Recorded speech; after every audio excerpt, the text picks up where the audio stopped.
కాబట్టి ఆ క్షేత్రమునకు అనంతమైనటువంటి శక్తి ఉన్నది అని చెప్పడానికి యుగముల ద్వారా నేను చెప్పడానికి సంకల్పిస్తూ వృషభుడు అనేటువంటి పూర్వం ఒక రాక్షసుడు అని ఉన్నాడు అని. ఎందుకంటే ఈ రాక్షసులు ఎప్పుడప్పుడు విష్ణువు చేత సంహరింపబడతారనేటువంటి సత్యం వాళ్ళకి తెలుసు. అందుకే బాణాసురుడు వీళ్ళు కోరేటువంటి కోరికలు వేరుగా ఉంటాయి. విన్నపాలు వినవలే వింత వింతలు పన్నగపు దోమతర పైకెత్త వేలయ్యా అంటారు కదా. అలాగా ఈయన ఈ వృషభుడు అనేటువంటి రాక్షస జాతిలో పుట్టినటువంటి వాడు, విష్ణుదేవ నీ చేతిలో ఎప్పుడో అప్పుడు మేము పనులు ఏవో ఒకటి దుష్టమైనవి చేసి మా తమో గుణం వల్ల సంహరింపబడవలసినటువంటి వాళ్ళమే, కాబట్టి నేను ఎలా అయినా సరే నిన్ను ఆరాధించి నేను నీతో యుద్ధం చేసి మరణాన్ని పొందాలి అని అనుకుంటున్నాను అని చెప్పి ఆయన ఒక సాలగ్రామ శిలకి ఎంత శక్తి ఉంటుందంటే నిత్య సన్నిహితో హరిహి, దానికి ఆవాహనము విసర్జనం అనేటువంటి ఉండవండి. సాలగ్రామం తీసుకెళ్తే ఆవాహన విసర్జన లేకుండా ఎప్పుడూ పూజ చేసుకోవచ్చు. దానికి అపవిత్రత అనేటువంటిది కూడా రాదు. అందుకే పూర్వం నుంచి మన ఇళ్లలో సాలగ్రామ పూజ ఉందండి అనేటువంటి మాట వచ్చింది. ఎందుకంటే మిగతా విగ్రహాలకి మైలు రావచ్చు, కానీ సాలగ్రామాలకి రావు. కాబట్టి అటువంటి సాలగ్రామ శిలను ఆయన పెట్టుకుని, ఆ పర్వతమే సాలగ్రామమయం, పైగా అక్కడ మేలుజాతి అయిన సాలగ్రామాన్ని పెట్టుకుని అందులో నృసింహాకృతి ఉండేటువంటి సాలగ్రామాన్ని పెట్టుకుని ఆయన ఆరాధన చేశాడు. చేసేటప్పటికీ స్వామి ప్రత్యక్షమయ్యాడు. యుద్ధ భిక్షాంచ దేహిమే అని ప్రార్థించాడు. అనేప్పటికీ సరే యుద్ధ భిక్షను ఇచ్చాడు ఆయన. ఒక క్షణం అలా యుద్ధం చేశాడు, వాడిని విసిరి కొట్టాడు, కొన్ని యోజనాలు అవతల పడిపోయాడు, ఆయన వెళ్ళిపోయాడు. రాక్షసుడికి తృప్తి కలగల. ఇదేమిటిది, వచ్చాడు జంఝామారుతో అలా వెళ్ళిపోయిందనుకోండి, ఇప్పుడు మనం ఇక్కడ కూర్చున్నాం, కాస్త ఒక్కగా ఉంది, ఒక్కసారి అలాగే సముద్రం ఒడ్డున వచ్చేటువంటి గాలిలాగా ఒకసారి వచ్చేసి వెళ్ళిపోయిన తర్వాత ఒక్క పెట్టేది, మళ్ళా అలాగే ఏదో వచ్చింది అనుగ్రహం వెళ్ళిపోయింది, నాకేం కోరిక తీరలేదు అని నారద మహర్షి ఎదురయ్యారు. ఆయన వస్తే కానీ కథ కాస్త మలుపు తిప్పదు కదా. కాబట్టి ఆయన వచ్చారు. రే నాయన, మళ్ళా ఇన్ని వేల సంవత్సరాలు నువ్వు ప్రార్థించక్కర్లేదు, మళ్ళా భగవంతుని ప్రత్యక్షం చేసుకోవడానికి గొప్ప ప్రార్థనలు చేయక్కర్లేదు, తపస్సు వద్దు, ప్రార్థనలు వద్దు, సులభోపాయం చెప్తా. ఇక్కడ ఉండేటువంటి మునులందరినీ బాధించు, భగవంతుడు వెంటనే వస్తాడు. ఆయన అవతారం ఎందుకు? స్థాపకాయచ ధర్మస్య ప్రశమనో తదితరాయచ, ధర్మాన్ని స్థాపించడానికి అధర్మాన్ని తొలగించడానికే కదా భగవద్ అవతారములు. క్షణంలో వస్తాడు ఆయన, మునులను బాధించు అన్నాడు. తాపసోత్తములు అందరినీ బాధించాడు ఆయన. వాళ్ళందరూ కూడా అయ్యా మా తపోభంగం అవుతుందని తప్పించి మాకే కోరికలు లేవు, మేము నిరీహులము, మమ్మల్ని రక్షించు అని ప్రార్థించగానే మహావిష్ణువు అక్కడికి గరుడుపై వచ్చాడు. వచ్చి ఏమిట్రా నీ బాధ అని అడిగాడు. యుద్ధ భిక్షాంచ దేహిమే అని చెప్పి దండవత్పతి తౌభుమ్నా, ఒక దండాన్ని కర్రను పడేస్తే అలా నేల మీద పడిపోతుందో అలా సాష్టాంగ పడిపోయాడు ఆయన. పడిపోయి ప్రార్థించాడు. పాపం కరుణ కలిగింది స్వామివారికి. వెంటనే సరే కాసేపు యుద్ధం చేయన్నాడు. వీడు రకరకాల మాయా గదలు అవి గట్రా అవన్నీ ప్రయోగించాడు. ఆయన కూడా కాసేపు తాతగారు చూడండి మనవడితో ఆడుకుంటూ ఉంటాడు. మనవడు కొడితే తాతగారికి ఏమన్నా నెలల పిల్లాడు కొడితే దెబ్బలు తగులుతాయా, కానీ అబ్బా అబ్బా ఏమిట్రా ఇలా కొట్టేసే ఉంటూ ఉంటాడే. అలాగా కాసేపు వాడితో ఆడుకుని ఇంకా చాలు నాయన అని చెప్పి శత్రు భయంకరమైనటువంటి చక్రాన్ని తీశాడు. తీసి ఇదిగో నిన్ను సంహరిస్తున్నాను అనగానే ఈయన ఎంత తెలివైనవాడో రాక్షసుడు చూడాలి. మనం కోరికలు కోరుకునేటప్పుడు కూడా రాక్షసుడు కూడా మనకి ఆదర్శమే. వాడు గనక తెలివైన కోరుకుంటే గిరిహి మన్నాన్న అభిధాంభవతు అని అడిగాడు. ఈ కొండ ఇకపైన నా పేరుతో ఉండాలి. అందుకే కదా మీరు శ్రీ శేషశైల గరుడాచల వెంకటాద్రి నారాయణాద్రి వృషభాద్రి వృషాద్రి ముఖ్యం. వృష అంటే ధర్మదేవత, వృషభాద్రి అనంటే ఈ యొక్క వృషభుడి పేరు మీద అది అభివృద్ధి చెందింది. కాబట్టి సుప్రభాతంలో మనం చదువుతున్నాం. కాబట్టి వృషభాద్రి ముఖ్యం. కాబట్టి ఆ వృషభాద్రిగా ఈ యొక్క దివ్యమైనటువంటి కొండకి పేరు వచ్చింది. ఈ వృషభాద్రిగా పేరు రావటానికి ముందుగా ఆ యుద్ధభిక్ష వాడికి ఇచ్చినటువంటి ఆయన శంఖాన్ని చక్రాన్ని కలిగినటువంటి పరాత్పరుడు ఆ చక్రం ప్రయోగిస్తూ ఉంటే ఆయన కోరిన కోరిక ఏమిటంటే నన్ను భాగవతోత్తముల యొక్క పరిగణనలోకి కూడా తీసుకుని ఈ కొండకి నా పేరు వచ్చేట్లు చెయ్యి అని అన్నాడు. తథాస్తు అన్నాడు స్వామి. చక్రంతో సంహరించాడు, వాడు పునరావృతి రహితమైనటువంటి మోక్షానికి వెళ్ళాడు. ఇక్కడ ఒక ఇబ్బంది ఉంది. ఎప్పుడైనా సరే ఒక భక్తుడు ఆచరించాడు పూర్వము అని అంటే ఆ పుణ్యక్షేత్రానికి వెళ్ళాక మనం ఆ పని చేయాలి. వాడేం చేశాడు, అంతకుముందు తపస్సు చేసినప్పుడు తలలు ఖండించి కదా ప్రసన్నం చేసుకున్నాడు. వాడు వృషభుడు తలలు ఖండించి పుష్పంలాగా ఇచ్చాడు. అలాంటి పనులు రాక్షసులు చేసిన పని మనం తల ఖండిస్తే కాదు, కాస్త ఏదో ఇక్కడ దిగితేనే మనం మళ్ళీ దాన్ని వైద్యం చేయించుకోవాలంటే అంత కష్టం. కాబట్టి దానికి పరిహారంగా సంప్రదాయజ్ఞులు తిరుమలలో ఏం చెప్పారంటే, అయ్యా వేద విధులైనా సరే మీకు సోమయాగం చేసినప్పుడు ఒక్కటే శిఖ ఇస్తారు, అలాగే తిరుమలకి వెళ్తే శిఖతో సహా మీరు ఇచ్చేయచ్చు అని చెప్పి అక్కడ శ్రీనివాసమఖి అనేటువంటి ఆయన వ్యాఖ్యానంలో చెప్పారు. కాబట్టి అందుకే ఔత్తరాహికులు మహారాష్ట్ర వాళ్ళు వస్తే కూడా వాళ్ళ చతుర్వేది త్రివేది అని చెప్పి 3-4 వేదాలు చదివినటువంటి వాళ్ళైనా కూడా పూర్ణంగా సోమయాగ ఫలితం కోసం శిఖను కూడా సమర్పించేటువంటి సంప్రదాయం ఒక్క తిరుమల క్షేత్రంలోనే ఉంది. కనుక అటువంటి గోవిందుడు ఆ యొక్క కృతయుగంలోనే గొప్పదైనటువంటి దివ్యమైనటువంటి ఆ యొక్క వృషభాద్రిగా కీర్తి వచ్చేట్లుగా చేశాడు. ఆ పుణ్యమైనటువంటి భూదేవతతో వరాహనాథుడు ఉండేటువంటి ప్రదేశానికి. తరువాత కొంతకాలానికి ఈ యొక్క హిరణ్య కశిపుడు అనేటువంటి వాడు దుర్మార్గాలు పెచ్చు పెరిగిపోయిన తర్వాత ధర్మదేవత గోరూపాన్ని ధరించి అక్కడికి వెళ్ళి తపస్సు చేసింది కృతయుగంలో. కాబట్టి అప్పుడు వృషాద్రి అనేటువంటి పేరు వచ్చింది. తర్వాత ధర్మదేవతను అనుగ్రహించి పరమాత్మ ప్రత్యక్షం అయ్యాడు. ఆయన అణువు నుంచి అజాండమంతా నరసింహ రూపాన్ని పొందాడు కదా. ఎందుకంటే ఇందుగలడు అందులేడని సందేహము వలదు, చక్రి సర్వోపగతుండు ఎందెందు వెతికి చూచిన అందందే కలడు దానవాగ్రిని వింటే అని చెప్పి ఎప్పుడైతే చెప్పారో అప్పుడు స్వామి సర్వజగత్తులో ఉండిపోయాడు. కానీ ఆ రూపాన్ని ఆయన బయటికి తీసుకొచ్చేప్పుడు ఎక్కడి నుంచి తీసుకొచ్చాడు, ఆయన ఈ వృషపర్వతం నుంచి నరసింహాకృతిని పొంది ఆయన ముందుకు వచ్చాడు. కనుక సింహాచలము అనేటువంటి పేరు తిరుమలకు ఉంది. సింహాచలం అనేటువంటి ఇక్కడ ఉండేటువంటి పేరే కాదు, అక్కడ విశాఖపట్నం దగ్గర ఉండే సింహాచలం అనేటువంటి కొండ ప్రసిద్ధమైంది. కానీ తిరుమలకి ఉండేటువంటి అనేక పేర్లలో సింహాచలం అనేటువంటి పేరు కూడా వెంకటాచల మహాత్మ్యం చెప్తుంది. కాబట్టి వృషాద్రి ముఖ్యం అని చెప్పి సుప్రభాతంలో మనం చదువుకుంటూ ఉన్నాం. కనుక ఇలాగా కృతయుగంలో ఆ పవిత్ర ప్రదేశం, అది స్థలం యొక్క గొప్పతనం చెప్తున్నాం. ఆ స్థలంలో ఈ యొక్క స్థలం యొక్క గొప్పతనం రావడానికి కారణం చెప్తూ ఇది అగణిత మహిమలకు నిలయమైనటువంటి క్షేత్రము. వృషభుడు అనేటువంటి వాడు తపస్సు చేసి వాడు తన పేరుని ఈ కొండకు పెట్టించుకున్నాడు. ఒక భాగవత మర్యాదని ఈ కొండకి తీసుకొచ్చినటువంటి వాడు. ధర్మదేవత వృష అక్కడ గోరూపంతో తపస్సు చేసి విష్ణువు నుంచి నీ రక్షణకి నేను నడుము బిగిస్తాను అని చెప్పి నృసింహ రూపాన్ని పొందేందుకు కారణభూతం అయ్యేట్లు చేసుకుంది. కనుక ధర్మదేవత వృషభుడు తపస్సు చేసింది కృతయుగం. త్రేతాయాం అంజనాచలం, త్రేతాయుగం వచ్చింది. మన ఆంజనేయ స్వామి వారు వస్తున్నారు. మనోజవం మారుతతుల్య వేగం జితేంద్రియం బుద్ధిమతాం వరిష్టం వాతాత్మజం వానరయోధ ముఖ్యం శ్రీరామదూతం శిరసా నమామి. ఆయన దేనికి ఆనందించటండి. ఆయన మనోజవం, అయ్యా నీ యొక్క కారణ జన్మకు మూలభూతుడైనటువంటి వాయుర్వై క్షేపిష్ట దేవత అని వేదం ఎలా చెప్తోందో అలా వేగాతి వేగంగా వెళ్ళగలిగినటువంటి వాడా అని అంటే మా తండ్రి గారు గొప్పతనాన్ని చెప్పాడు. నా గురించి ఏం చెప్పాడు వీడు, మనోజవం అన్నాడు. మా తండ్రి గారి వల్ల నాకు ఇది వచ్చింది, ఆనువంశికమైనటువంటి శక్తి, ఇది నాదేం కాదనుకుంటాడు. మారుతతుల్య వేగం, జితేంద్రియం, మనస్సులాగా వెళ్ళగలవు, వాయువులాగా వెళ్ళగలవు అన్న జితేంద్రియం అంటే సూర్యుడి దగ్గర విద్యలు చదువుకున్నాను, అందువల్ల మా గురువుగారు గొప్పతనం నాదే ఉంది, నాదేం కాదులే, సరే చెప్పుకుంటే చెప్పుకున్నారు నా భక్తులు.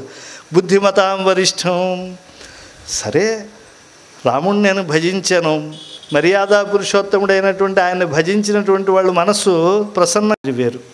కాబట్టి అంజన తపక్షేత్రం ఏదైతే ఉందో అదే అంజనాద్రి. అంజనాచ తపఃకృత్వా హనుమంతం అజీజనతో స్పష్టంగా వెంకటాచల మహాత్మ్యం చెప్తోంది. ఆమె పిల్లలు పొందకుండా ఉండేటువంటి ప్రతిబంధకమైనటువంటి దోషం కలిగి ఉంది. ఆ పిల్లలు కలగకుండా ఉండే ప్రతిబంధకమైనటువంటి దోషాన్ని పోగొట్టగలిగినటువంటి శక్తి ఎటువంటి నాగదేవతకి కూడా లేకపోయినా సరే తిరుమలకి వెడితే లభిస్తుంది. పుట్టు గొడ్రాండ్రకు బిడ్డలిచ్చే గోవిందుడే వేడుకొందామ వెంకటగిరి వెంకట విపుని. ఎందుకని అంటే ఈ అంజనాదేవి కూడా గొడ్రాలుగా ఉండిపోవాలి. అటువంటి శాసనం బ్రహ్మ ఆమె నుదుటను రాశాడు.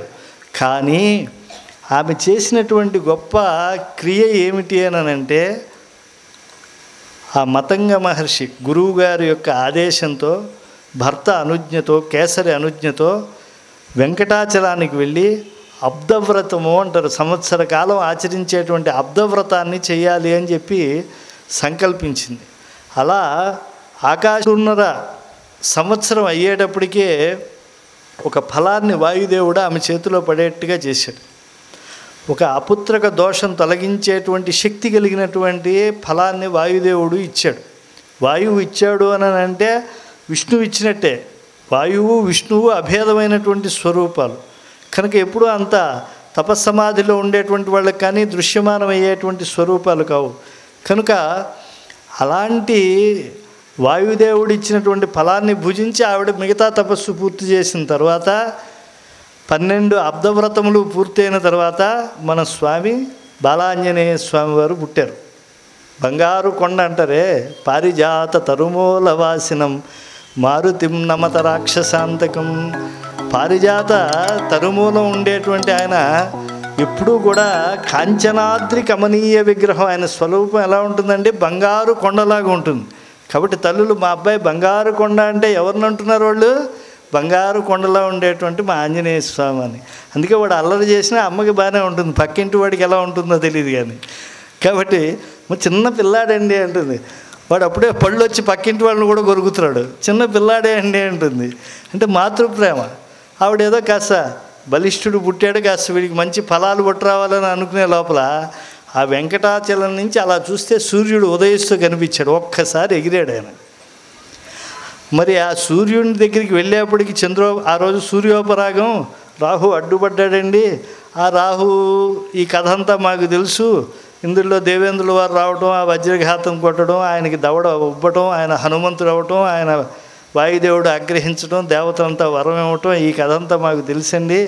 మరి ఆయన ప్రారంభించిన ఫలాన్ని ఆయన పూర్తి చేయలేదు కదండి అని ఎప్పుడూ అనుకోకూడదు. ఆయన సూర్యుడిని మింగాలి అని అనుకున్నాడు. తర్వాత యుక్త వయస్సు వచ్చాక సూర్యుడిలో ఉండే సారాన్నంతా ఆయన మింగాడు. ఆయనలో ఉండే అన్ని విద్యలు కూడా స్వీకరించాడు. అది ఆంజనేయ స్వామి వారంటే. కాబట్టి అన్ని ఫలాలు ఎందుకు వస్తున్నాయంటే ఆయన ఏ పని మొదలుపెట్టినా కూడా ఆయన ఎక్కడా వదిలిపెట్టలేదు. అందుకే అన్నమాచార్యుల వారు ఒక అందమైన కీర్తన అంటారు హనుమంతుడిని, ఈతడే ఆతడు కాబోలు ఏలిక బంటును అయిరి. అంత మాట అనాలి అని అంటే ఏదన్నా ఆధారం ఉండాలి కదండి. ఆంజనేయ స్వామి ఎక్కడ దాసుడు కదా, రాముడు దైవం కదా, ఇద్దరికీ భేదం ఉండాలి కదా దాసుడికి దైవానికి అని అంటే మనం ఏమన్నా చూపిస్తున్నామా? ఊళ్ళో ఒక రామాలయం ఉంటే ఊరు ముందు ఒక ఆంజనేయ స్వామి, ఊరు వెనక ఒక స్వామి, రామాలయంలో స్వామి, 3 మూర్తులకు తక్కువ లేకుండా ఆంజనేయ స్వామి విగ్రహాలు ఎన్నైనా ఉంటాయి. ఎక్కడైనా దాసుడికి ప్రభువుకి మించినటువంటి ఫలితం ఎక్కడైనా పూజలు ఎక్కడైనా వచ్చాయి అని అంటే ఆంజనేయ స్వామి గారికి. అందుకే అన్నమాచార్యుల వారు కూడా ఏమన్నారు, నీకు ఎంతో కోపం వస్తే నువ్వేమో సముద్రాన్ని కోతుల సహాయంతో వాళ్ళు నీ నామాన్ని రాసి సముద్రంలో వేస్తే అవన్నీ తేలితే వాటిపైన నువ్వు సేతుగా వాటిని చేసుకుని వెళ్ళి రావణాసుర సంహారం చేసావు. కానీ మా ఆంజనేయ స్వామి వారు నీ నామాన్ని పట్టుకుని రామ్ రామ్ రామ్ రామాయ నమః అని చెప్పి అవలీలగా 100 యోజనాల సముద్రం దాటేశాడు కదయ్యా. రామా నువ్వు గొప్ప, ఆయన గొప్ప. నువ్వు ప్రయత్నపూర్వకంగా వెళ్ళి ఎప్పటి నుంచో భస్మశాయినిగా ఉండి ఒక శిలలా పడి ఉండేటువంటి అహల్యకు నీ పాదస్పర్శ చేత ఆమెను కరిగించి మళ్ళా పూర్వరూపం వచ్చేట్టుగా చేసావు. మా ఆంజనేయ స్వామి వారు ఎక్కడ కూర్చుని ఆయన గానం చేస్తే ఆయన మనోహరమైనటువంటి ఆర్ద్రతాబంధురమైనటువంటి గాన దక్షతకు రాళ్ళు కూడా కరిగిపోతాయి. అటువంటి రామనామ సంకీర్తన దక్షుడు మా ఆంజనేయ స్వామి వారు. నువ్వు రావణుణ్ణి సంహరించాను అని అంటున్నావే, వాడికన్నా మాయావి అయినటువంటి మైరావణుణ్ణి ఒక్క పిడికిటి పోటుతో చంపేశాడయ్యా. ఎంత గొప్పవాడు మా ఆంజనేయ స్వామి అంటాడు. కాబట్టి ఇలాంటి మహాత్ములు పుడతారండి వెంకటాచలంలో. నేను ఇంకా కూడా కొన్ని మహిమలు చెప్తాను, కాస్త చివరికి రానివ్వండి. ఎందుకంటే అసలు వీడు కూర్చున్నాడు, కృతయుగం చెప్పాడు, అంజనాచలం వచ్చేప్పటికి వీడి ఇష్టమైన ఆంజనేయ స్వామితో కూర్చుని అంజనాద్రి వైభవం చెప్తున్నాడు అని అనుకుంటారు. కాబట్టి కాసేపు తాత్కాలికంగా మా స్వామివారిని కాసేపు అంజన తపఃఫలంగా అంతటి బుద్ధిమతాం వరిష్ఠుడైనటువంటి ఆంజనేయ స్వామివారు అక్కడ ఉద్భవించారు. ఆ తరువాత ఆయన, మనం కూడా ఒక చోట పుడతాం, ఉద్యోగానికి ఒక చోటకి వెళ్తాం. అలాగే ఆయన కిష్కింద రాజధాని కాబట్టి కోతులకి అక్కడికి ఉద్యోగానికి వెళ్ళాడు.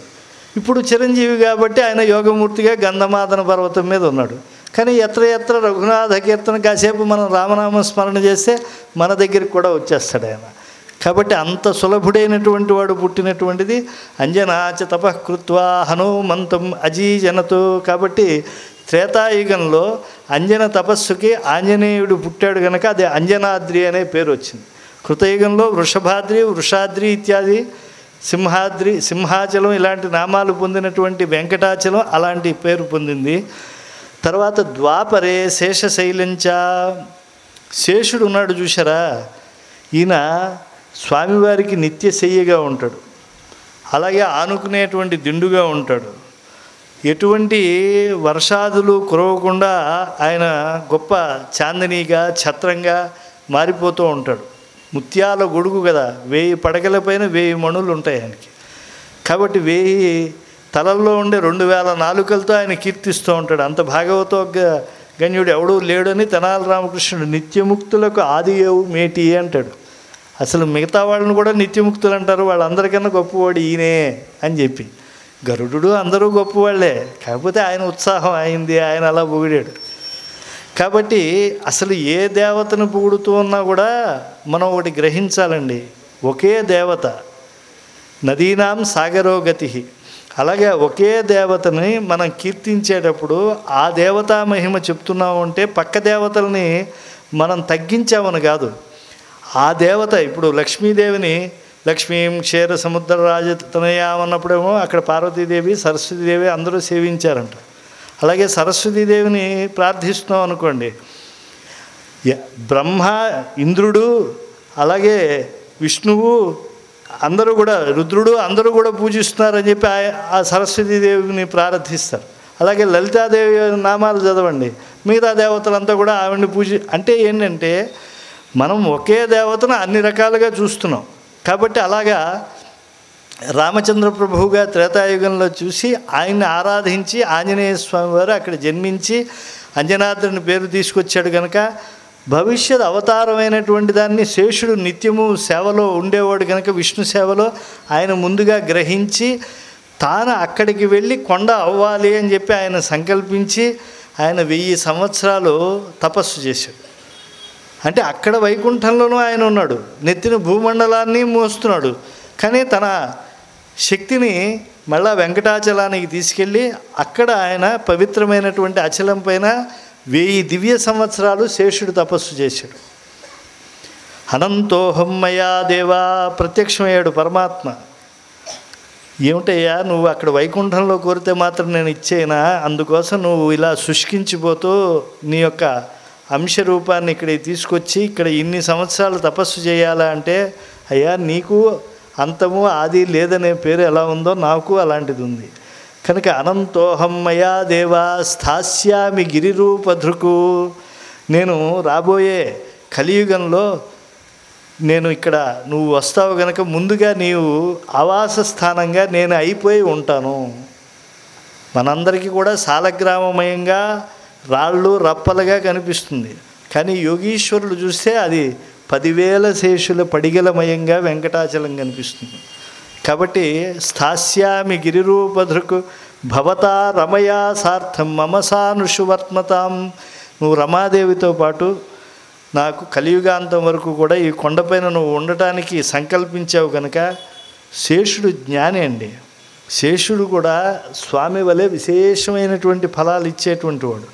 ఇప్పుడు మనకు యోగసూత్ర వ్యాకర్త ఎవడండి, యోగసూత్రాలు తీసుకొచ్చినటువంటి పతంజలి మహర్షి ఎవరు అని అంటే ఆదిశేష స్వరూపుడే. శరణాగతిని బోధించినటువంటి భగవద్ రామానుజులు కాళ్లతో కాకుండా మోకాళ్లతో కొండనెక్కి ఇలా కూడా ఎక్కచ్చు అని చెప్పి చూపించినటువంటి వాడు భగవద్ రామానుజులు వారు. కాబట్టి ఇటు భక్తి, శరణాగతి, ప్రపత్తి నేర్పించినటువంటి మహనీయుడు భగవద్ రామానుజులు ఆదిశేష స్వరూపమే. అటు ఆరోగ్యాన్ని ఇచ్చేటువంటి వైద్యుడు చరకుడు ఆదిశేష స్వరూపమే.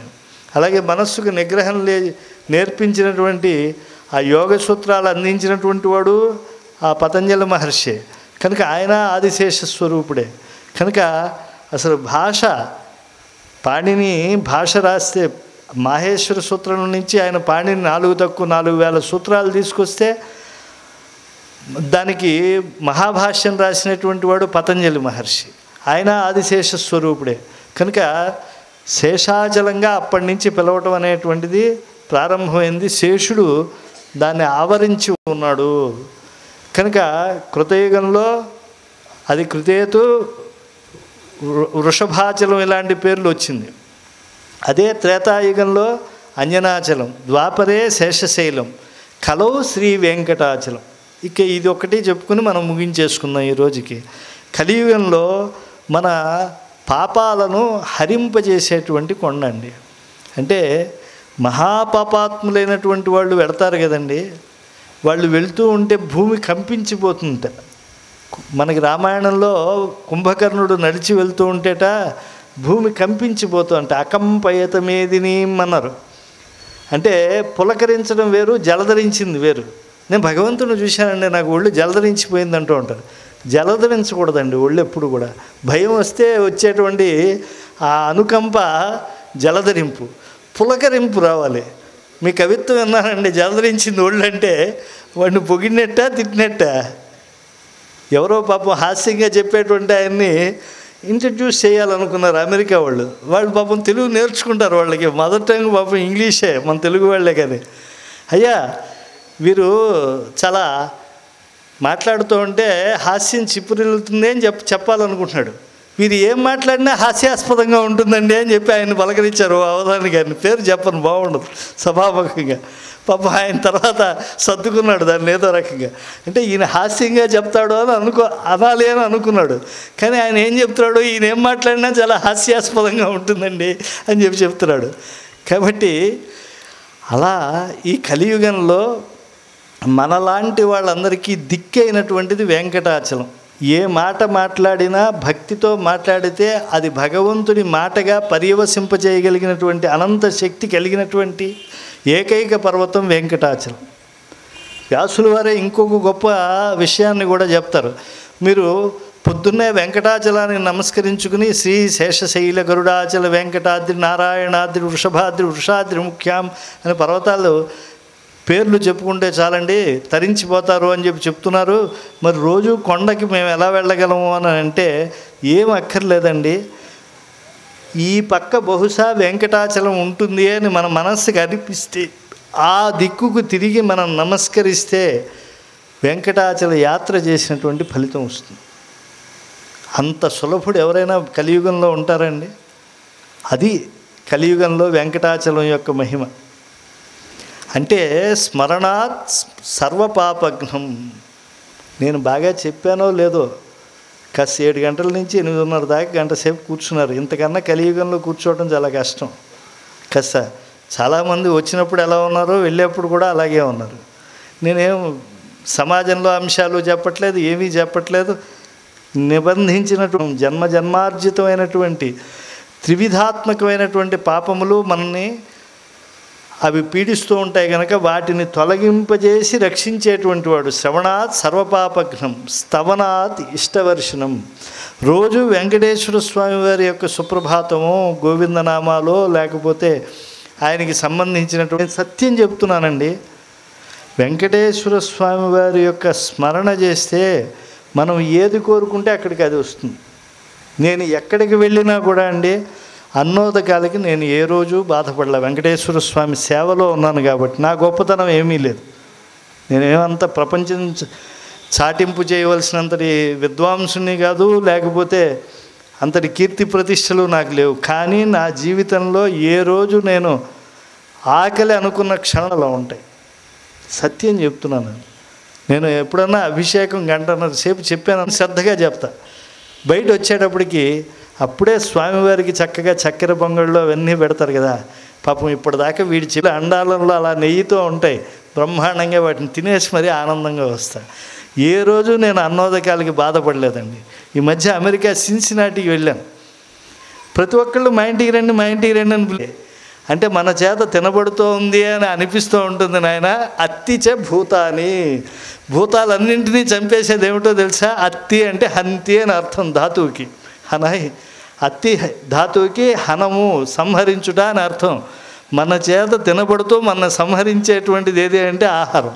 దాన్ని పరిమితంగా తింటే ఎక్కువ కాలం బతుకుతాం, ఆపగా తింటే మన ఆయుర్దాయం యమధర్మరాజు పాశంలోకి వెళ్తుంది. కాబట్టి అలా చివరి రోజు వరకు పెట్టుకున్నా. చివరి రోజు వచ్చేప్పటికి మా ఇంటికి రండి, మా ఇంటి ఇంతమంది ఇంటికి ఒక్కడనే ఎలా వస్తానండి అన్న. అప్పుడు వాళ్ళు ఏం చేశారంటే, సరే పొద్దున్నే ఫ్లైటు, మీకు ఏదో మాటల్లో చాలా ఇష్టం ఏది అని అంటే మీరే చెప్పారు, కాస్త ఏదో మినపట్టు అంటే ఇష్టం, మా ఇంట్లో వేస్తామండి. మేము వేస్తాం. ఇప్పుడు 40 క్యారేజీలు ఇస్తే నా లగేజ్ వెళ్ళాలి కదండి, మీరు ఇచ్చిన మెమెంటోలు గట్రా పట్టుకెళ్ళాలి కదా ఇండియాకి. లగేజ్ యాడ్ అయింది కదా. వచ్చేప్పుడు ఏదో చిన్న పెట్టి ఊపుకుంటూ వెళ్ళిపోయా. వచ్చేప్పుడు 4 సభల్లో 4 మొమెంటోలు, 4 శాలువాలు ఇవన్నీ ఎక్కువ ఉంటాయి. కాబట్టి ఇవన్నీ లోపల పెట్టుకోవాలంటే మరి మళ్ళీ ఎక్స్ట్రా లగేజ్ అవుతుంది కదండి అని చెప్తే వాళ్ళు ఎలక్ట్రానిక్ డిప్ వేసుకున్నారు. వాళ్ళు తెలివైన వాళ్ళు కదా. వేసుకుంటే ఎవరో బమిడిపాటి మాధవ్ గారని ఒక ఆవిడకి దొరికింది. ఆవిడ వాళ్ళ ఇంట్లో మంచి పెసరట్లు, మినపట్లు అన్నీ ఇంత పెద్ద బాక్స్ ఇచ్చింది. నేనే కాకుండా అక్కడ కాస్త మన భారతదేశం వాళ్ళు చుట్టుపక్కల తగిలేరు. వాళ్ళందరికి కూడా నేను చక్కగా ఇవన్నీ కూడా తినండి, పాపం వాళ్ళు శ్రద్ధతో చేశారు. సిన్సినాటిలో ఇన్ని రోజులు నా దగ్గర వెంకటేశ్వర స్వామి వారి కళ్యాణాలు చేయించుకున్నటువంటి వాళ్ళు వీళ్ళందరూ కూడా అని చెప్పి. కాబట్టి ఇలాగా ఎక్కడికి వెళ్ళినా కూడా అన్నోదకాలకి లోటు ఉండదు. ఆ వంశం ఎప్పటికీ నిర్వంశం కాదు. ఎందుకండి విభీషణ శర్మ గారు, మీకు మైక్ ఇచ్చేస్తే మా తణుకులో వాళ్ళు ఏమన్నా తెలివి తక్కువ వాళ్ళ? మీ ముందు వచ్చిన వాళ్ళు ఇలా చెప్తూ ఉంటారు, ఇలా మీరు చెప్పేస్తూ ఉంటారు. మీరు అక్కడ ఉద్యోగం చేస్తున్నారు కాబట్టి, అక్కడ ఉండేటువంటి యజమాని మీ వెంకటేశ్వర స్వామి కాబట్టి ఆయన మీరు పొగుడుతున్నారండి.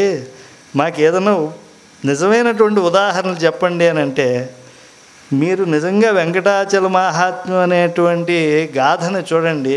వంశాలు వంశాలు సేవిస్తే తరింపజేసేటువంటి వాడు. మీరు ఎక్కడైనా వెళ్ళండి, వెళ్ళి ఏమండి ఎంత మంచివారు కావచ్చు రామకృష్ణ గారు, ఏమంటే రామకృష్ణ గారు మీ గురించి తణుకంతా మంచిగా చెప్పేస్తున్నారు, 30 రోజులు నేను శాలరీ ఇస్తూ ఉంటారు అందరికీ, నేను 3 రోజులు వస్తా, లేకపోతే 3 గంటలు వస్తా, నెల జీతం ఇచ్చేయండి అని అంటే ఆయన ఏమంటాడు? నాయనా నీకేమన్నా దిగ్భ్రాంతి ఉందేమో, ఈ ఊరికి దిక్కేటో తెలీదు, మా ఊరికి తూర్పు ఇటు అంటాడు. అంటే ఆ పక్క తిరిగి నమస్కారం పెట్టి బయలుదేరరా నువ్వు అంటాడు. ఎక్కడైనా ఎంత మంచివాడైనా ఇంత చేస్తారా, అంత ఫలం ఇచ్చేయండి ఇచ్చేస్తాడా? మనం ఎక్కడికైనా వెళ్ళి అలా అడుగుతామా? మరి మీరు మాత్రం ఎందుకు వెంకటాచలానికి వెళ్ళినప్పుడు సకృత్ సేవయా నిత్య సేవా ఫలంత్వం ప్రయచ్ఛ ప్రభో వెంకటేశ. స్వామి ఎప్పుడో నాకు తోచినప్పుడు నేను వచ్చి అల్పమైన సకృత్ సేవ చేస్తాను. నిత్య సేవా ఫలంత్వం, నీ కులశేఖరపడి దాటి వెళ్ళి వైఖానస అర్చకులు నిన్ను ముట్టుకుని ఉదయం నుంచి రాత్రి నువ్వు పడుకునే వరకు వాళ్ళు కూడా నువ్వు నుంచునుంటే వాళ్ళు నుంచుని అలా నిన్ను పూజిస్తూ ఉన్నారే, వాళ్ళకి ఎలాంటి ఫలితం నువ్వు ఇస్తావో, ఆజీవనం సేవ చేసినటువంటి ఆ వైఖానస బ్రహ్మలకి ఎంత ఫలితం ఇస్తావో నేను ఎప్పుడో వస్తా. అది కూడా ఈ పాటలు కూడా ఎలా పాడతారండి? నీ కొండకి నువ్వే రప్పించుకో. ఏంటి వీడు రాడు, వీడు నీ కొండకి నువ్వే రప్పించుకో. నువ్వు రప్పించుకుని ఆ సకృత్ సేవకి నిత్యము సేవ చేసినటువంటి ఫలితాన్ని ఇచ్చే. ఇలా ఏ దేవుడినన్నా ఎక్కడన్నా ప్రార్థించారండి? పోనీ రక్షించాడు ఆయన. ఇప్పుడు కొన్ని పుణ్యక్షేత్రాలు తలుచుకుంటాం మనం. కాశీ అనగానే శ్రీనాథుడి పద్యాలన్నీ గుండెల్లోకి వచ్చేస్తాయి. కాశీ జచ్చనేని కలుగదు జన్మంబు, కలిగనేని నుదుట కలుగు కన్ను, శిరము తోడ చిన్ని సిరితోడ బుట్టు, కంఠమును వెలయు గరళ చిహ్న, కాశ్యాయవశ్యం త్యజతాం శరీరం శరీరిణాం నాస్తి పునఃశరీరం, యద్యస్తి కంఠే గరళం లలాటే విలోచనం చంద్రకళా చెమౌళే. ఎంత మహానుభావుడు శ్రీనాథుడు. వ్యాసులు కాశీఖండంలో చెప్పిన దాన్ని ఎంత అనువాదంలో అందం తీసుకొచ్చాడండి. కాశీలో కనుక మీరు చనిపోతే మీకు జన్మం ఉండదు అన్నారు. ఒకవేళ ఉంటే అన్నట్ట, ఒకవేళ కనుక మళ్ళా నీకు జన్మం ఉంటే నీ నెత్తిన చంద్రకళ ఉంటుందిరా, నీ కంఠం మీద గరళ చిహ్నం ఉంటుంది, నీ ఒళ్ళంతా విభూతి ఉంటుంది అన్నారు. అంటే ఏమిటి, నువ్వు శివుడు అవుతావు కానీ ప్రమదగణం అవుతావు తప్పించి నీకు జన్మరాహిత్యం వచ్చేసిందిరా, కాశీ మరణం అనేటువంటిది అంత గొప్పది అని చెప్పారు. అలాగే మనం రాముడు అనగానే పాట పాడండి అంటే ఏం పాడతారండి ఆడవాళ్ళంతా? కదలి ఖర్జూరాది ఫలముల కన్నను ఓ రామ నీనామం ఎంత మధురం అని చెప్పి, అదిగో భద్రాద్రి ఇదిగో గౌతమి చూడండి, ఇలా రామదాసు పాటలు పాడుతున్నారు కదా. రామదాసు వంశీయులు ఎవరైనా ప్రత్యక్ష సేవల్లో ఉన్నారా అక్కడ? పోని అమృతలింగాకరమైనటువంటి కాళహస్తి పట్టణం అనగానే గుర్తొచ్చేది ఎవరు? కాళహస్తీశ్వర శతకం, కాళహస్తీశ్వర మహాత్యం, ధూర్జటి మహాకవి. అక్కడ ఉండే వేదిక కూడా ధూర్జటి వేదిక అని అంటారు. ధూర్జటి వంశీయులు ఎవరన్నా స్వామి సేవలో ఉన్నారా? అదే తిరుమల చూడండి, అప్పుడెప్పుడో స్వామి పుట్టలోంచి బయటికి వస్తే ఆయన పొట్ట నింపటానికి 4 ఫలాలు గోపీనాథ దీక్షితులు ఇస్తే ఆ గోపీనాథ దీక్షితుల యొక్క వైఖానస వంశమే ఈనాటికి సేవ చేస్తున్నారు. ఏమండి వాళ్ళకి అదృష్టం వచ్చింది, మేము వెళ్ళి సేవిస్తామండి, మాకు కూడా ఇచ్చేయండి వెంకటేశ్వర స్వామి అని అంటే, ఆయన అయస్కాంత స్వరూపుడండి. ఆయన్ని కనుక పాపములు అన్నీ ఆకర్షించి ఆయన యందు పెట్టుకుంటాడు. ఈ గోపీనాథ దీక్షితులు వంశీయులు కూడా వెళ్ళి అడిగారు, అయ్యా నువ్వేమో కలియుగంలో అందరి మహాపాపాలు బ్రహ్మహత్యలు గోహత్యలు అవి ఇవి చేసినవన్నీ నువ్వు లాగేసుకుంటూ ఉంటావు, నిన్ను ముట్టుకుంటే మాకు అవన్నీ రావా? ఎందుకంటే నదులను వెళ్ళి మనం స్నానం చేస్తాం, ఈ నదులు పాప పంకిలం అయిపోతాయి. మళ్ళీ నదులు పాపం పోవాలంటే ఏమవ్వాలి అని అంటే పతివ్రతలు వచ్చి స్నానం చేస్తారు కదా, అప్పుడు నదులకు పాపం పోతుంది. అదే కదా జనక తనయా స్నాన పుణ్యోదకేషు, మేఘంలో చెప్తాడు కదా, మేఘ సందేశంలో కాళిదాసు, అయ్యా నా సందేశాన్ని మా ప్రియురాలకు వినిపించు అంటాడు. అయితే నువ్వు నాకేమిస్తావు అంటాడు ఆ మేఘుడు యక్షుణ్ణి. అప్పుడు యక్షుడు అంటాడు, అదిగో అక్కడ గోదావరి, అక్కడ సీతమ్మ వారు స్నానం చేశారు, అందువల్ల జనకతనయ స్నానం చేసినటువంటి ఆ గౌతమి గంగ చాలా పవిత్రమైంది, పాపలవిత్రమైంది, నువ్వు వెళ్ళి అక్కడ స్నానం చెయ్యి, నీ సమస్త పాపాలు కూడా పోతాయి అన్నారు. కాబట్టి నదులకు పుణ్యత్వాన్ని ఇచ్చేటువంటిది. కాబట్టి అలాంటి శక్తివంతుల పాపాలన్నీ కూడా హరించేటువంటి వాడు ఈ స్వామి. మరి స్వామిని ముట్టుకుంటే మాకు వస్తాయి కదా అని వైఖానస అర్చకులు అడిగితే, మీ వైఖానసులు మాత్రమే నన్ను తాకి పూజించేటువంటి అర్హత నేను ఇస్తున్నాను, మిగతా వాళ్ళు ఎవళ్ళు కులశేఖరపడి దాటి లోపలికి వచ్చి అడుగుపెట్టి నన్ను ముట్టుకున్నా వాళ్ళకి మహాపాపాలు నావన్నీ వాళ్ళకి సంక్రమిస్తాయి అని చెప్పి. కాబట్టి అర్చకస్తు హరిసాక్షాత్ అనడంలో స్వారస్యం అదే. కాబట్టి వాళ్ళు తిరుపతి యాత్ర చేసి వచ్చినటువంటి వాళ్ళని, తిరుపతి స్వామి వైభవం చెప్పేవాడిని ఎందుకు శ్రీమంతులను చేయాలి అని చెప్పి అందరూ అనుకుంటారు అని అంటే, ఆ స్వామి మహిమ అంతగా అనంతంగా వచ్చేస్తుంది ఆ యొక్క మూర్తి నుంచి. వాళ్ళని తాకాలని మాత్రం స్వామి యొక్క మూర్తులని, ఆ బేరాలన్నింటినీ తాకాలి, ఆ యొక్క ఉగ్ర నరసింహమూర్తిని తాకాలి, కొలువు స్వామిని తాకాలి ఇలా అనుకోకూడదు.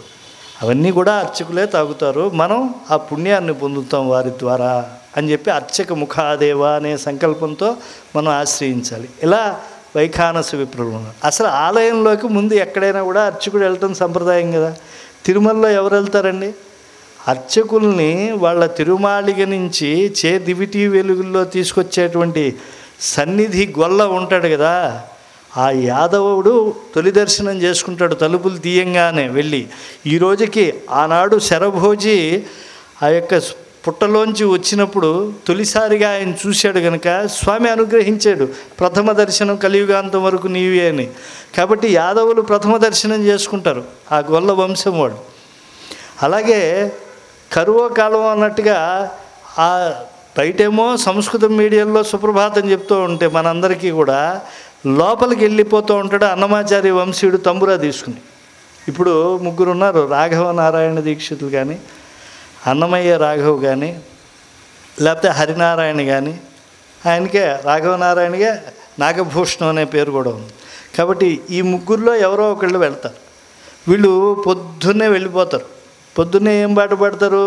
మేలుకొనవే నీలమేఘవర్ణుడా వేళ తప్పకుండాను శ్రీ వెంకటేశ్వరుడాను విన్నపాలు వినవల వింత వింతలు పన్నగపు తోమతర పైకెత్త వేలయ్య. పన్నగం అంటే ఆదిశేషుడి తెరని కాదు, పన్నగం అంటే బిరుసు అనే అర్థం. నిఘంటువులు చూడండి, బిరుసుగా అడ్డుగా ఉందయ్యా, తెర తీయగా రాదా అని చెప్పి వాళ్ళు పాడుతూ ఉంటారు. కాబట్టి ఇలా భూపాల రాగంలో పాటలతో ఆయన యోగ నిద్ర నుంచి లేస్తాడు. ఆ తర్వాత ఆయనకి చక్కగా గోరువెచ్చని పాలు గోపాల సేవించు నవనీత హారతిని కరుణతో అందుకో గరిమల బ్రహ్మతీర్థమి మాకు మందు శ్రీ వెంకటేశ్వర విశ్వరూపము చూపించు వనజాసన వినుత వనమాలి మేలుకో యోగ నిద్రాలోల జగదీశ మేలుకో పూర్వ బ్రాహ్మీ వేళ నవమన్మధాకార కిసలయాధర దేవ కరుణతో మేలుకో. ఇలాంటి పాటలు పాడుతూ ఉంటే ఆయన రాత్రేమో 1 గంటకు పడుకోబెట్టారా, పొద్దున్నేమో నేను కిసలయాధర దేవుడిగా నిద్ర లేవాలా, నవ్వుతూ నిద్ర లేవాలా, మీకు నా పళ్ళన్నీ చూడాలా మీరు అని చెప్తూ ఉంటే ఆ జిహ్వా లేఖనం చేసేస్తారు దర్భపుల్ల తీసుకుని అర్చక స్వామి. వీళ్ళు ఇలా పాడుతూ ఉంటారు. అలా అన్ని సేవల్లో మధ్యాహ్నం అయిందనుకోండి అక్కడ పిడికిట తలంబ్రాల పెండ్లి కూతురు.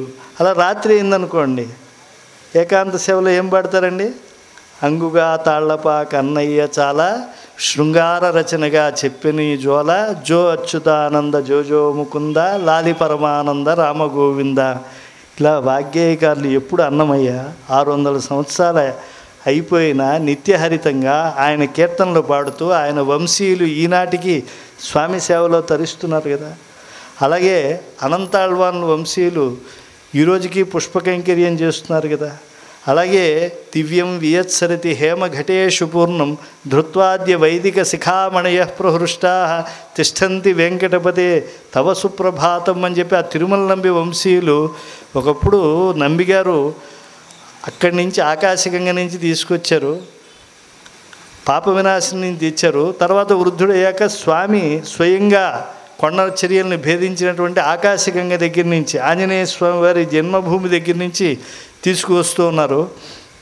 అవన్నీ తెస్తూ ఉన్నారు కదా.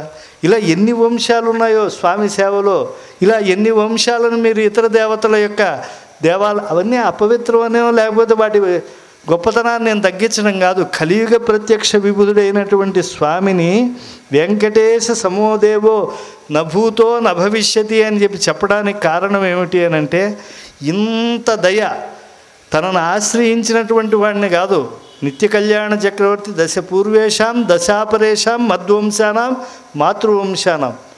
అమ్మ పక్క వాళ్ళని 21 తరాల వాళ్ళని పైన 10 తరములు కింద 10 తరములు మధ్యలో మన తరం కలిపితే అంతని 10 1 21 తరాలు తరింపజేస్తున్నాడు ఆయన. ఇంత మహాఫలాన్ని ఇచ్చేటువంటి దైవం ఎవరు?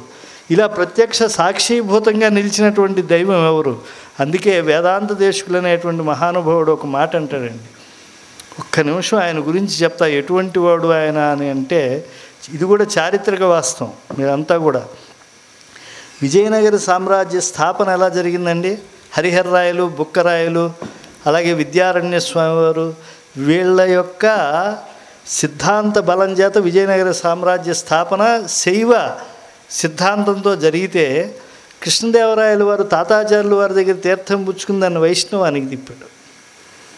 తిప్పంగానే ఆ వంశంలో గొప్పతనం అంత ఉంది అని తెలిసినా కూడా వారు పిలుస్తూ ఉంటే ఆ విజయనగర రాజుల దగ్గరికి రాలేదండి. విద్యారణ్య స్వామి వారు అక్కడ ఉండి ఆయన పిలుస్తూ ఉంటే కూడా వేదాంత దేశకులు అని చెప్పి గరుడ గమ్మం దగ్గర అపుత్రకమైనటువంటి తల్లి ఒక ఆవిడ కన్నాలక్ష్మి ఆవిడ పేరు, తమిళ దేశ స్త్రీ, ఆ గరుడ గమ్మం దగ్గర పెట్టినటువంటి ప్రసాదం తినింది. దానివల్ల అపుత్రకగా ఉండేటువంటి ఆవిడకి ఈ వెంకటనాథుడు అనేటువంటి ఆయన పుట్టాడు. తర్వాత ఆయనకి వేదాంత దేశకుడు అనేటువంటి పేరు వచ్చింది. ఆయన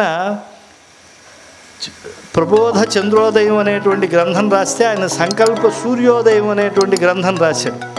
ఆయన అందరూ కూడా వెంకటేశ్వర స్వామి ఘంటావతారుడు అనేవాళ్ళండి. ఆయనకు రోజు అనుమానం వచ్చిందట, సరే ఇంతమంది చెప్తున్నారు నిజమే కావచ్చు, నేను ఏ గంట ఆయనే ప్రశ్నించుకున్నాడు సంకల్ప సూర్యోదయంలో.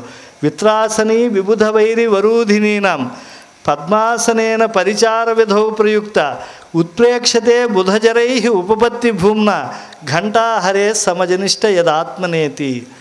2 గంటలు ఉంటాయి స్వామి దేవాలయంలో. ఒక గంట ఒకటి, ఇంకో గంట ఒకటి. పద్మాసనుడు ఉపచారాలు చేసేప్పుడు కొట్టేటువంటి గంట ఒకటి ఉంటుంది. అలాగే శత్రువుల్ని సంహరించేటప్పుడు కూడా ఘంటానాదం చేస్తాడు. దాన్ని హృదయ విదారకంగా వినిపిస్తూ ఉంటుంది రాక్షసులు. ఇది నారాయణ ఘంట. కాబట్టి నేను మా యొక్క విష్ణుమతాన్ని ఖండించేటువంటి వాళ్ళకి హృదయ విదారకంగా వినిపించేటువంటి నారాయణ ఘంటన, లేకపోతే ఉపచారాల్లో స్వామివారికి ప్రసాదం నివేదనం అయ్యేటప్పుడు కొట్టేటువంటి ఆ యొక్క నివేదన ఘంటన. ఉత్ప్రేక్షతే బుధజనై ఉపపత్తి భూమ్న ఘంటాహరే సమజనిష్ట యదాత్మనేతి అని చెప్తాడు. అలాంటి ఘంటావతారుడిగా చెప్పబడినటువంటి వాడు గరుడ గంభ ప్రసాద జనితుడైనటువంటి ఆ యొక్క వేదాంతేశుల వారిని విజయనగర సామ్రాజ్యం ఆహ్వానిస్తే రాజముద్రిక వేసి అది పంపిస్తే ఆయన దాని మీద 5 శ్లోకాలు రాసి పంపించాడండి. దాన్ని వైరాగ్య పంచకం అంటారు. క్షోణీకోణ శతాంశు పాలన కళ దుర్వార గర్వానల క్షుభ్య క్షుద్ర నరేంద్ర చాటు రచన ధన్యాన్ నమన్యామహే దేవం సేవితుమేవ నిశ్చునమహే యోసౌ దయాలుఃపుర ధానా ముష్టిముచే కుచేలమునయే ధత్తే స్మ విత్తే శతాం. అయ్యా, రాజాశ్రయానికి రమ్మంటున్నావు, ఈ దేవస్థానాన్ని వదిలేసి రాజస్థానానికి వస్తే నాకు ఏదో పెద్ద లాభం ఉందని అంటున్నావే, కానీ ఒక్క విషయం చెప్తాను. పిడికెడు అటుకులు ఇచ్చాడు కుబేరుడు. కుచేలుడిని కుబేరుడంతటి ఐశ్వర్యానికి వారసుడిని చేశాడు. కుబేరుడు అయిపోయాడు కుచేలుడు కాస్త. ఎలా అయ్యాడు? పిడికెడు అటుకులు ఇస్తే. కాబట్టి ఈయన్ని నేను ఆశ్రయించాలా? ఏదో ఈ భూమి పైన కొంత భూమి కలిగి అక్కడ ఆయనకంటూ ఏదో కొన్ని ఫ్యాక్టరీలు, కొన్ని ఎమ్మెల్యే పదవులు, లేకపోతే ఇట్లాంటివి ఏవో కొన్ని కలిగి ఉండి ఆయన ఏదో అందరూ పొగుడుతూ ఉంటే వాడి దగ్గరికి వెళ్ళి వాడి సేవ చేయాలా? మొత్తం అఖిలాండ కోటి బ్రహ్మాండ నాయకుడు ఆది మధ్యాంతరహితుడు అయినటువంటి నీ సేవ చేయాలా? నీ సేవ చేస్తే వచ్చే ఫలితం ఎంతటిదయ్యా? కాబట్టి అభింధన ధనంజయ ప్రశమదం ధనం ధంధనం ధనంజయ వివర్ధనం ధనం అదూఢ గోవర్ధనం సుసాధనం అబాధనం సుమనసాం సమారాధనం. ఎంత గొప్పగా చెప్తున్నాడు తెలుసా అండి. అర్జునుడిని వాడికి ధనంజయుడు అనే పేరు ఉంది, కానీ కృష్ణ పరమాత్మ నిర్యాణం తర్వాత ఆయన ధనుర్ధారిగా ఎక్కడా కూడా మనుగడ సాధించలేకపోయాడు. అంటే ఏమిటి? ధనంజయుడు చేయకపోతే కృష్ణ పరమాత్మ ఏమైపోయి ఉంటాడు? నేతి బీరకాయలో నెయ్యి లేనట్లుగా, జీలకర్రలో కర్ర లేనట్టుగా, అమంగళవారాన్ని మంగళవారం అన్నట్టుగా అయిపోయిండేవాడు. కనుక ధనంజయుడిని చేసినటువంటి వాడు సుసాధనం. ఆయన గురించి ఆర్తిగా ప్రార్థిస్తే చాలు ప్రసన్నుడైపోతాడు. అలాంటి నల్లని వస్తువు ఆ కొండపైన ఉంటే ఆయన్ని ఆరాధించకుండా ఈ లోకంలో వాళ్ళందరినీ నేను ఆరాధించమంటావా? అబాధనం. వాళ్ళని ప్రసన్నం చేసుకోవాలంటే బోళ్ళంతా ఎత్తుగడలు వేయాలి, ఎన్నో రకాలుగా చెప్పాలి. ఈయన అక్కర్లేదు, ఆర్తితో ప్రార్థిస్తే చాలు ప్రసన్నుడైపోతాడు. అలాంటి స్వామిని వదిలేసి ఎందుకండి ఆయన్ని నేను ప్రార్థించాలి అనగానే ఆ వేదాంత దేశకులు వారు ధనం కోరుకోవట్లేదని చెప్పి తెలుసుకున్నారు వాళ్ళు ఆ వైరాగ్య పంచకం ద్వారా. అంటే ఎందుకు చెప్తున్నాను అంటే, ధనం అనుకుంటే మనం అనుకునేటువంటి ఇండియాలో రూపాయలు, అమెరికాలో డాలర్లు, లేకపోతే ఇంకో చోట ఏదో ఇంకో రకమైన కరెన్సీ, ఇలాంటివి కావండి. ఎవరు ఏది ధనం అంటే ఆరోగ్యం లేనటువంటి వాడికి తెలుస్తుంది ఆరోగ్యం ధనం అని. శీలం పోగొట్టుకున్న తర్వాత బయట అందరూ తిడుతూ ఉంటే శీలం సర్వత్ర వైధనం అని అప్పుడు వాడు తెలుసుకున్నా కూడా చేతులు కాలేక ఆకులు పట్టుకున్నట్టే. కాబట్టి తపోధనులు, విద్యాధనులు, ఇలా ధనం అనేటువంటిది ఎవరు కోరుకుంటే అది ధనం, దాన్ని ఇచ్చేటువంటి దాత స్వామి. అందుకే అన్నమాచార్యులు వారు అంటారు, కలడా ఇంతటి దాత కమలనాభుడే కాక చతుర్నాం పురుషార్థానాం దాతాదేవ చతుర్భుజ. 4 చేతులు ఎందుకున్నాయి అంటే ధర్మ అర్థ కామ మోక్షాలు. మీరు ఏది అడిగినా వీటిని మించి అడగలేరు కదా, ఇవన్నీ ఇవ్వటానికే నేను ఇక్కడ ఉన్నాను రా అన్నారు. అందుకే దయాశతకంలో స్వామి ఏమన్నారు? చెరుకు రసం ప్రవహించింది, ఓ చోట గడ్డగట్టింది, అది కలకండగా మారింది అని లోకంలో చూస్తున్నాం. అలాగే వెంకటేశ్వర స్వామి వారి దయ ప్రవహించింది, అది గడ్డగట్టింది, అదే ఈ కొండ అన్నారు. ప్రపద్యేతం గిరిం ప్రాయ శ్రీనివాస అనుకంపయ ఇక్షుసార స్రవంత్యేవ యన్మూర్త్యా శర్కరాయుతం. చెరుకు రసం ఎలా అయితే కలకండగా మారుతోందో అలా స్వామి దయే ప్రవహించి ఈ కొండ అయింది. ఈ కొండను ప్రార్థించండి చాలు, మీకు అనేక ఫలాలు వస్తాయి. ఇక్కడుండే తీర్థాలను సేవించండి, మీకు అనేక ఫలాలు వస్తాయి. ఆ పరమాత్మను దర్శించండి, మీకు ముక్తి వచ్చేస్తుంది. పునరావృత్తి రహితమైనటువంటి మోక్షం మీకు సిద్ధిస్తుంది. కనుక అటువంటి త్రివిధాత్మకమైనటువంటి మహిమలు కలిగినటువంటి ఆ వెంకటాచలం గురించి ఎటు మొదలెట్టామో ఎటు వెళ్ళామో తెలియదు. చక్కెర బొమ్మ మామూలుగా మీరంతా కూడా వాయినాలు ఇచ్చినప్పుడు ఇస్తూ ఉంటారు కదా, ఏ పక్క నుంచి తింటే తీయగా ఉంటుందండి? ముఖం పక్క నుంచి కొరికినా తీయగానే ఉంటుంది, తోక దగ్గర నుంచి కొరికినా బాగానే ఉంటుంది, వీపు నుంచి కొరికినా, కాళ్ళ దగ్గర కొరికినా, ఎటు చూసినా చక్కెర బొమ్మ తీయగానే ఉంటుంది. స్వామి కథ అంతే, ఎటు నుంచి ఎటో పెడుతూ ఉంటాను నేను అలా ప్రవాహంలో కొట్టుకెళ్ళి, ఏది చెప్పినా అది మధురాతి మధురంగా ఉంటుంది. అయితే భాగవతోత్తములు ఇంతమంది కూర్చుని ఏదో వీడేదో చెప్పేస్తాడని చెప్పి వచ్చారు. ఏదో ఆ స్థాయిలో నేను చెప్తున్నానో లేదో, కనుక మీ అందరికీ కూడా ఒకసారి కృతజ్ఞత ఘటిస్తూ సభాముఖంగా అందరికీ కూడా శుభాభివందనాలు చెప్తూ ఉన్నాను. ఏ శృణ్వన్ ఫల్గుమపి మే వాచం వల్గుమివాదరాత్ తాన్ వత్సలాన్ నమస్యామి సతః కార్తజ్ఞ సంయుత. ఇందిరారమణ గోవింద. మళ్ళా సైలెంట్ అయిపోయారు.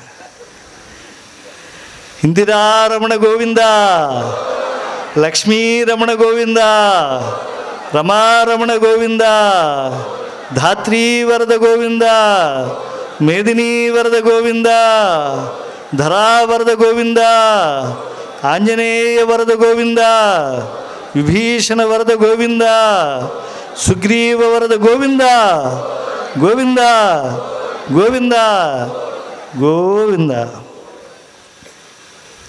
మళ్ళా రేపు కూడా 6:30కి రేపటి నుంచి కాస్త సమయపాలన చేస్తానండి. నేను కూడా ఈరోజు ప్రయాణం చేయటం కొద్దిగా ఆలస్యమైంది, అంటే వచ్చిన విధానం కూడా మారిపోయింది.